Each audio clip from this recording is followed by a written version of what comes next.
Vous êtes sur Radio Prague International, à l'écoute du programme francophone diffusé depuis la capitale tchèque. Et vous avez bien raison, Dobrý den. Bonjour à toutes et à tous. Merci de votre fidélité à notre antenne. Au programme aujourd'hui, le gouvernement tchèque qui veut durcir les conditions de séjour des réfugiés ukrainiens dans le pays. Ce sera en tout début d'émission avant d'évoquer la rénovation, les travaux de rénovation au cœur des jardins royaux du château de Prague, du Belvédère, également appelé le pavillon royal d'été. Et puis en deuxième partie, on entendra la réalisatrice Ruth Zilberman qui avait accordé un entretien à Radio Prague International à l'occasion de la sortie de son documentaire sur le procès Slansky. Très bonne écoute à toutes et à tous, on fait le point tout de suite sur l'actualité en compagnie de Guillaume Narguet. Les informations. Bonjour à toutes et à tous, on commence avec de la politique. La Commission européenne n'est toujours pas satisfaite de la réponse des autorités tchèques concernant les mesures prises par le pays pour prévenir le conflit d'intérêts du Premier ministre Andrej Babiš. Selon une nouvelle lettre adressée à Prague le 20 mai dernier, le représentant de la Commission en charge du dossier réclame notamment une analyse juridique du fonds fiduciaire privé dans lequel Andrej Babiš a placé les actions de sa holding Agrofert, et ce de manière à pouvoir être nommé Premier ministre. Bruxelles exige également d'avoir l'assurance que les autres entreprises appartenant à Andrej Babiš, des entreprises qui sont restées en dehors de ce fonds fiduciaire, n'ont pas bénéficié d'argent public. Une première lettre de la Commission demandant des précisions avait déjà été adressée aux autorités tchèques en février dernier et la réponse de celle-ci, je cite, « ne répond pas entièrement aux demandes formulées », a indiqué Hugo Sobral, directeur général adjoint de la politique régionale et urbaine à la Commission européenne. Par ailleurs, la Commission européenne souligne que tant que le conflit d'intérêts n'aura pas été résolu de manière définitive, la République tchèque ne doit formuler auprès de l'Union européenne aucune demande de versement de subventions pour des entreprises liées à Andrej Babiš. Le ministère russe des Affaires étrangères convoquera prochainement l'ambassadeur tchèque à Moscou suite à l'arrestation d'Hilarion, métropolite de l'église orthodoxe russe en République tchèque. La Russie considère cette arrestation comme une provocation orchestrée, a fait savoir ce mardi la porte-parole du ministère. Ancien bras droit du patriarche Kirill, Hilarion, né Grigori Alfeyev, a été arrêté dimanche dernier à Karlovy Vary, en Bohême de l'Ouest, où il officie depuis 2024. 3 petits sachets contenant une substance blanche inconnue ont été découverts dans le coffre de la voiture qu'il conduisait au moment de son interpellation, a fait savoir la police de Bohême centrale. Hilarion, rappelons-le, est dans le viseur des autorités tchèques depuis déjà plusieurs mois. Le précédent gouvernement de Petra Fiala s'étant déjà inquiété en fin d'année dernière de ses liens supposés avec le service de renseignement russe. Dérobée de son reliquaire en verre, où elle était jusque-là exposée le 12 mai dernier, coulée dans le béton par son voleur, puis finalement retrouvée par la police quelques jours plus tard et actuellement en cours de restauration, le crâne de Sainte Zdislava ne sera de nouveau exposé dans la basilique de Jablonné v Podještědí en Bohême du Nord que lors du traditionnel pèlerinage prévu ce samedi 30 mai. C'est ce qu'a fait savoir l'archevêque de Prague, alors que Sainte Zdislava est une figure marquante de l'histoire tchèque. La précieuse relique, après donc son exposition au public samedi, jour de la fête des Zdislava, sera ensuite conservée dans un coffre-fort, puis dans une tombe située dans la crypte de la basilique. Son vol, rappelons-le, avait suscité une vive émotion dans le pays. Et puis on termine comme toujours avec un mot de météo. Aucune évolution notable n'est attendue dans le ciel tchèque pour ce mercredi. C'est un temps chaud et ensoleillé qui continuera de régner sur l'ensemble du territoire avec des températures qui varieront entre 23 degrés dans le nord de la Bohême, 29 à Prague et 32 degrés à Brno et dans le sud de la Moravie. Le Premier ministre tchèque Andrej Babiš a annoncé lundi l'approbation par son gouvernement du projet de loi préparé par le ministre de l'Intérieur visant à durcir les conditions de la protection temporaire accordée aux réfugiés ukrainiens. Selon ce texte, les bénéficiaires de la protection temporaire, en très large majorité des réfugiés d'Ukraine qui demandent une aide humanitaire, devront être salariés, indépendants ou inscrits auprès des services de l'emploi. Les personnes concernées devront également résider sur le territoire tchèque au moins 16 jours par mois pour lequel l'aide est versée. Ces conditions ne concerneront ni les enfants, ni les étudiants, ni les personnes âgées. Plus de 386 000 personnes bénéficiant de la protection temporaire étaient enregistrées en Tchéquie la semaine dernière. Nous durcissons les conditions d'octroi de la protection temporaire conformément à ce qui figure dans le programme de notre gouvernement. C'est ce qu'a déclaré le Premier ministre Andrej Babiš après le Conseil des ministres de lundi. Selon le ministre de l'Intérieur Lubomír Metnar, cette réforme répond à l'expérience acquise ces dernières années ainsi qu'à la situation sécuritaire actuelle en Europe. L'objectif est, selon lui, d'établir des règles claires pour le séjour des étrangers en Tchéquie et de disposer d'outils contre les abus du système. L'instauration d'une durée minimale de présence physique en Tchéquie vise notamment à empêcher d'éventuels abus des aides humanitaires. Plus d'informations et plus de détails sur le sujet, c'est sur notre site français.radio.cz.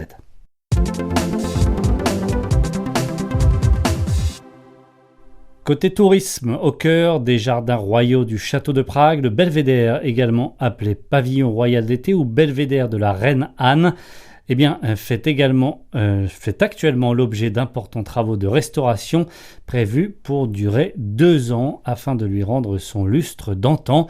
Des détails, c'est avec Anna Kubishta. Construit à partir de 1538 à la demande de l'empereur Ferdinand Ier pour son épouse Anne Jagellon, le bâtiment a été conçu par l'architecte italien Paolo della Stella, à qui l'on doit également la transformation du château de Brandis nad Labem, mise au goût du jour. Témoignage de l'importante présence d'architectes italiens en pays tchèque à l'époque de la Renaissance, sa silhouette élégante, ses arcades raffinées et son célèbre toit en cuivre en forme de coque inversée en font depuis des siècles l'un des symboles des abords du château de Prague. Il abrite notamment une salle du jeu de paume, rappelant que le bâtiment avait avant tout un caractère récréatif pour la noblesse. Les travaux actuels lancés par l'administration du château dans le belvédère concernent aussi bien l'extérieur que les espaces intérieurs. Les restaurateurs vont notamment intervenir sur les façades, les fenêtres, les volets et les éléments de pierre sculptés, ainsi que la galerie à arcades, comme le décrit Barbora Ferret, directrice du département de préparation et de réalisation des constructions de l'administration du château de Prague.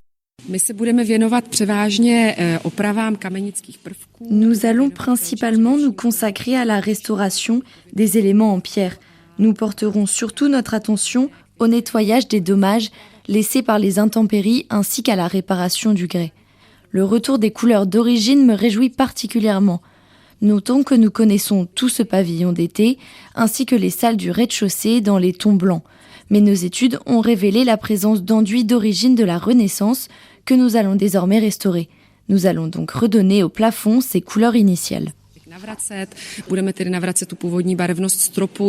Pour Barbora Ferret, cette redécouverte permet de mieux comprendre l'apparence du belvédère au XVIe siècle. Les restaurateurs vont donc désormais s'efforcer de restituer ces teintes historiques, notamment dans les salles basses et sur le plafond du grand salon de danse.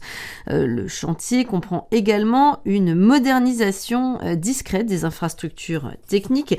Les systèmes de chauffage, les réseaux d'eau et certaines installations intérieures seront remplacés afin d'assurer une meilleure conservation du bâtiment sans altérer son caractère historique authentique. De nouveaux éclairages adaptés aux expositions seront aussi installés, tandis que les lustres historiques seront restaurés plutôt que remplacés. Le coût total de cette rénovation est estimé à environ 100 millions de couronnes. Malgré l'ampleur des travaux, l'usage du belvédère ne changera pas vraiment. Le pavillon continuera d'accueillir des expositions temporaires et des événements culturels à taille humaine, comme le détaille Pavel Vernánek, directeur de l'administration du château de Prague. Le bâtiment fonctionnera uniquement de manière saisonnière et accueillera plutôt des événements intimistes ainsi que des expositions ne nécessitant pas des dispositifs complexes de contrôle climatique. Le belvédère est le plus important exemple d'architecture de la Renaissance italienne en dehors du territoire italien. C'est pourquoi nous voulons lui consacrer le plus grand soin en termes de restauration et nous ne voulons pas le mettre en danger en y organisant des événements nécessitant des installations climatiques exigeantes, comme la climatisation et autres dispositifs de ce type.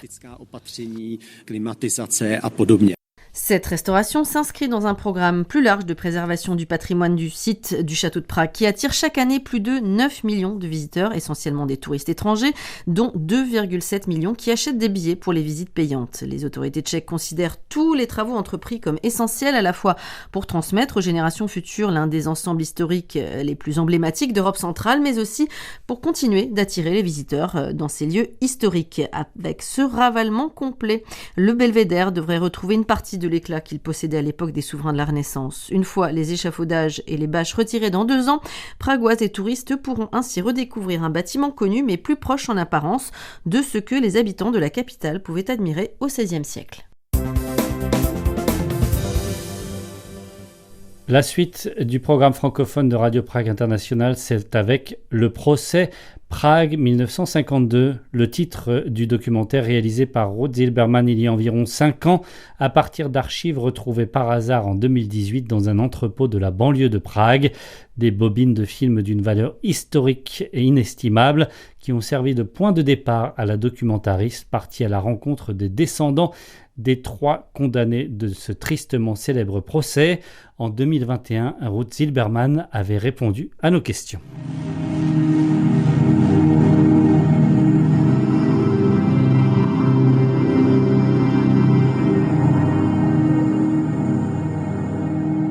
Bonjour Ruth Zilberman. Bonjour.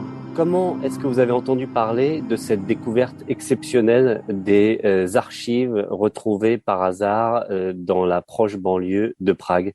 Écoutez, tout simplement en lisant le journal. C'est vrai que dès que je lis quelque chose dans le journal français qui arrive de la République tchèque, j'y porte un œil très intrigué. Donc aucune information ne m'échappe, je peux dire. Et en fait, pour vous dire la vérité, j'ai vu passer l'information de cette découverte très exceptionnelle.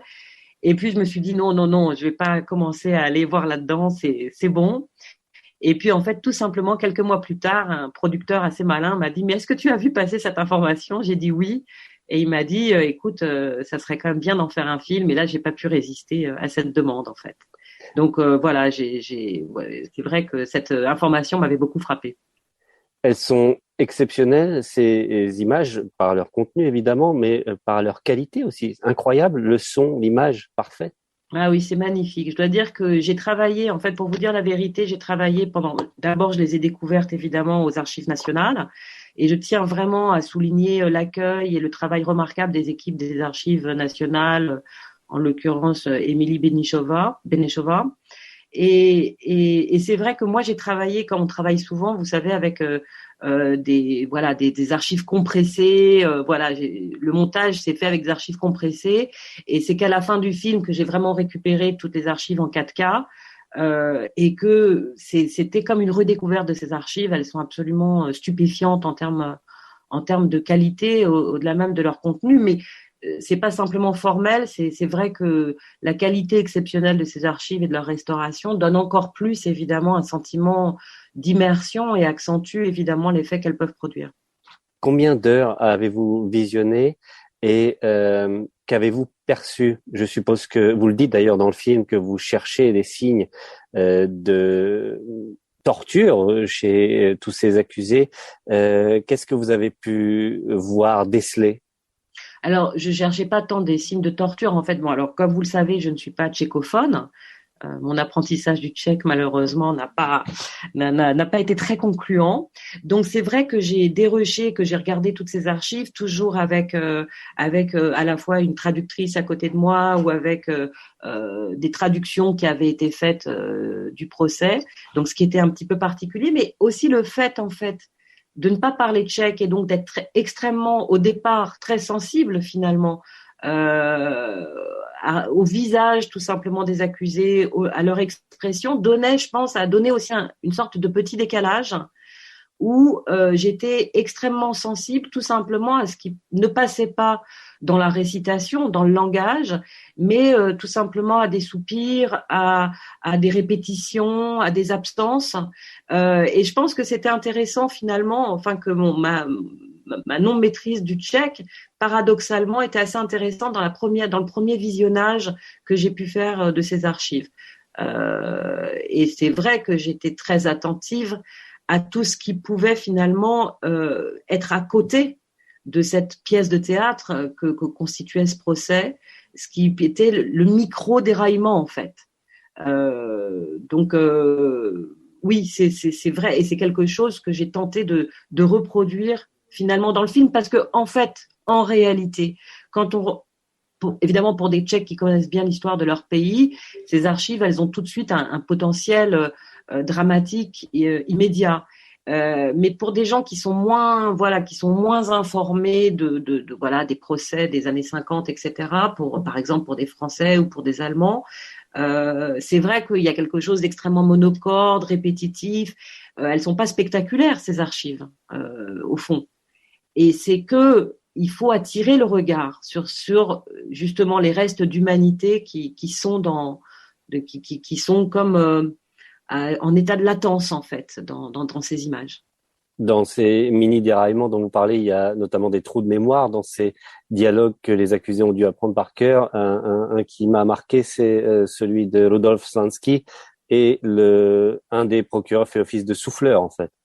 Oui, absolument. Oui, et puis ça arrive à beaucoup, enfin à un certain nombre d'accusés. Mais en fait, vous savez, le cheminement du film tel que j'ai essayé de le construire, c'est que ces archives, je les présente assez rapidement, en fait, évidemment.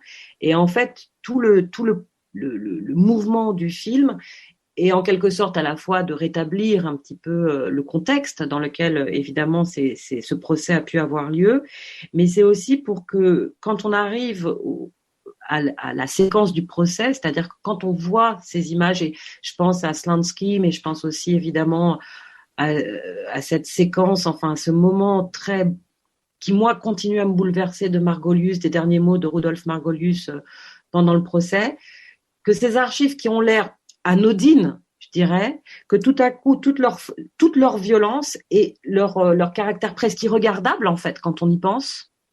En fait, elles sont irregardables, pratiquement, ces archives. On n'y voit pas des gens qui se font tuer sur le champ, on n'y voit pas des massacres, mais elles sont d'une violence telle que pour moi, elles sont irregardables. Et c'est tout le processus du film que l'on comprenne à quel point, qu'on comprenne la violence qu'elles produisent, en fait. De quelle violence elles sont faites. Et c'est ce que dit le fils de Rudolf Margolius dans le film, Ivan Margolius, que lui ne peut pas les regarder, ne veut pas les regarder.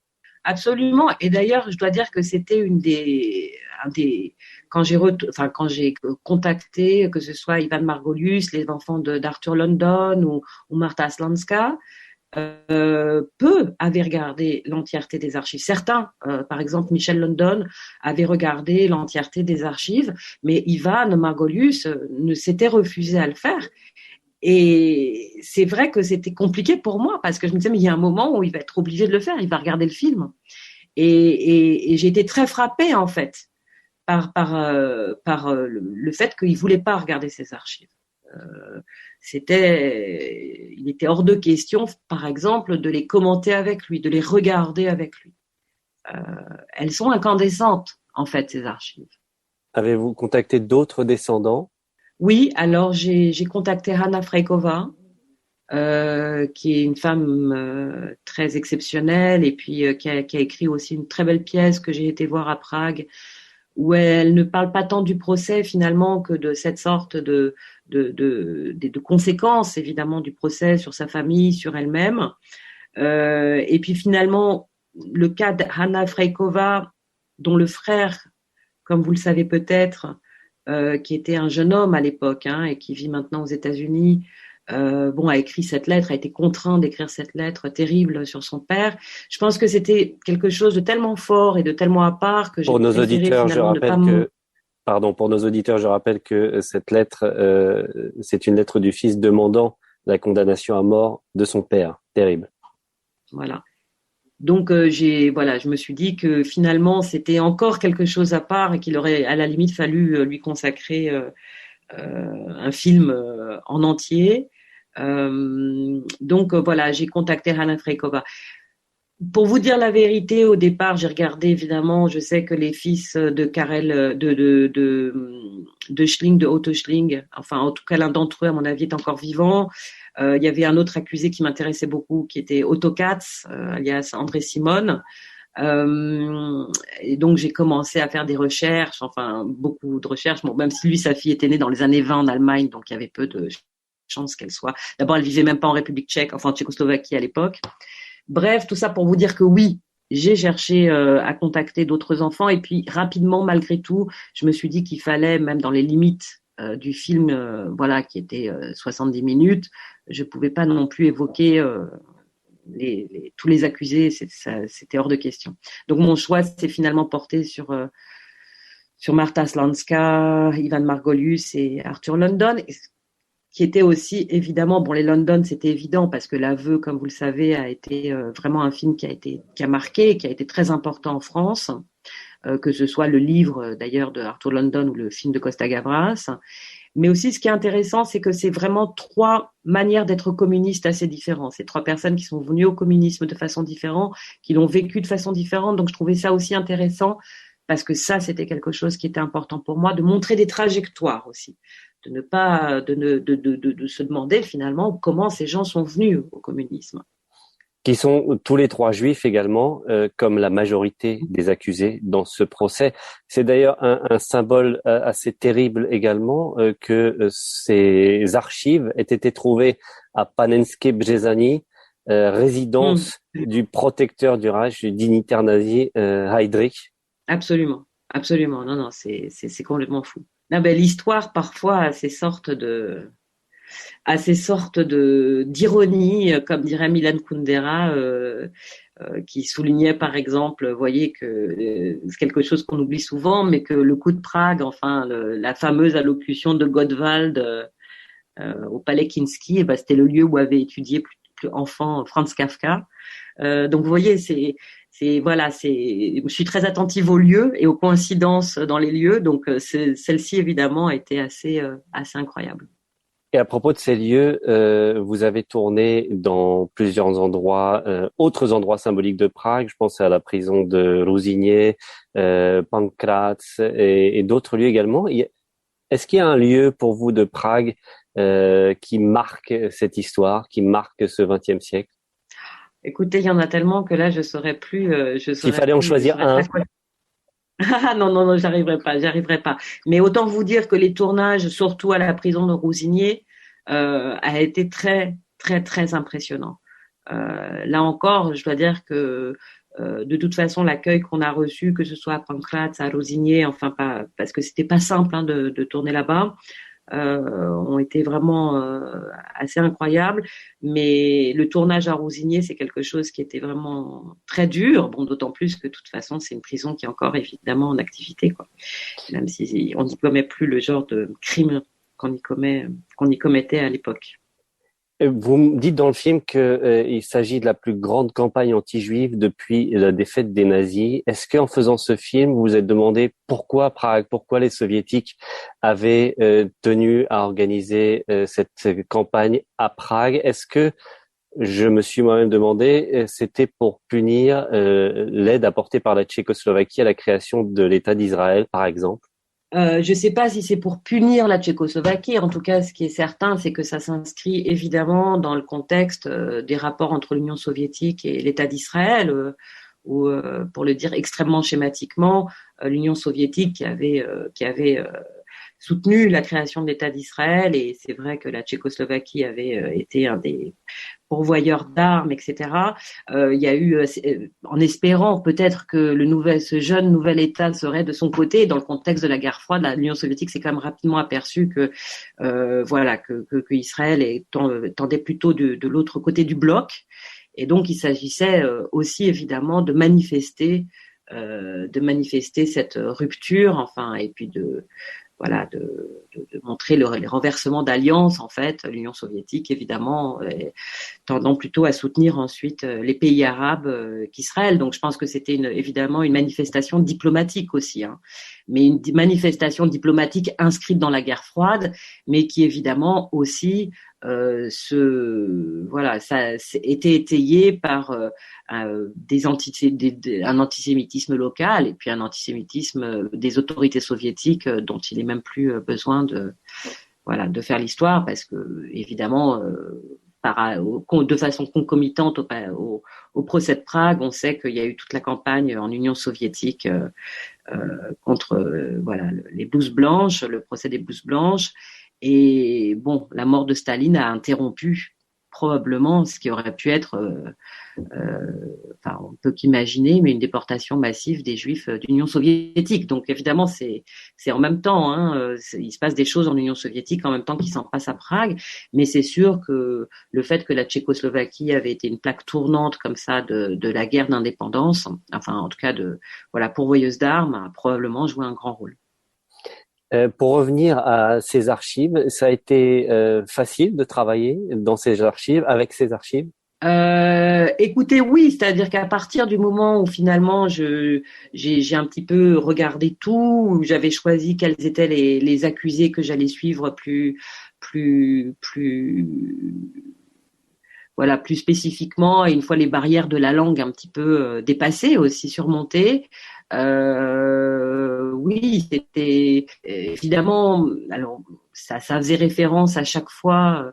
Il faut un tout petit peu connaître comme histoire à la fois des procès, l'histoire du communisme. C'est vrai que c'est des choses à la fois que j'avais quand même un petit savoir préexistant, et puis j'ai beaucoup travaillé sur toute la littérature historique existante, en tout cas celle qui m'était accessible, puisqu'encore une fois je ne suis pas tchécophone, donc soit la littérature traduite en français, les livres de Karel Kaplan par exemple, qui datent un petit peu, ou d'autres plus récents traduits en anglais.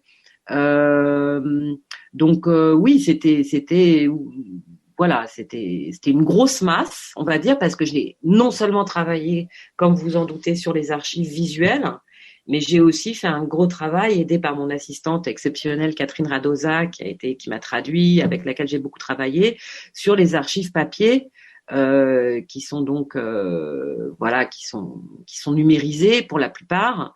Et donc j'avais pas besoin d'être tout le temps à Prague pour travailler dessus, et c'est vrai que j'ai beaucoup travaillé aussi sur ces archives-là, sur les dossiers constitués contre les accusés, les dossiers de la police secrète.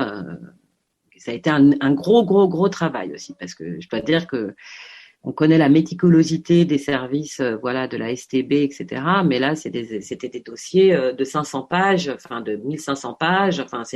Je veux pas vous dire que je les ai tous lus avec la même attention, mais c'était une énorme immersion aussi dans ces archives-là, dans ces archives papier, dans ces archives écrites. Est-ce que vous avez revu l'aveu depuis avec de nouveaux yeux? Oui, bien sûr.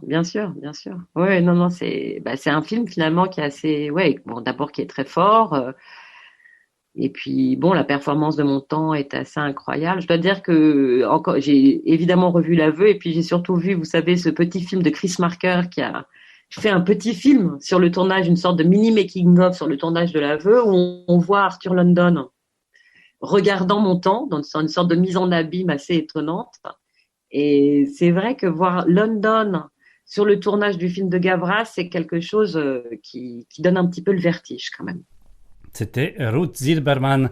Ruth Zilberman interrogée sur nos ondes en 2021 à l'occasion de la sortie de son documentaire consacré au procès de Prague, également appelé procès Slansky. Et c'est ainsi que se termine le programme francophone de Radio Prague International. En tout cas pour aujourd'hui, retrouvez-nous sur tous les réseaux sociaux du genre Blue Sky, X, Facebook, YouTube, j'en passe et des meilleurs. Et sinon, nous nous retrouvons demain, même heure, même fréquence. Ahoj, na slyšenou.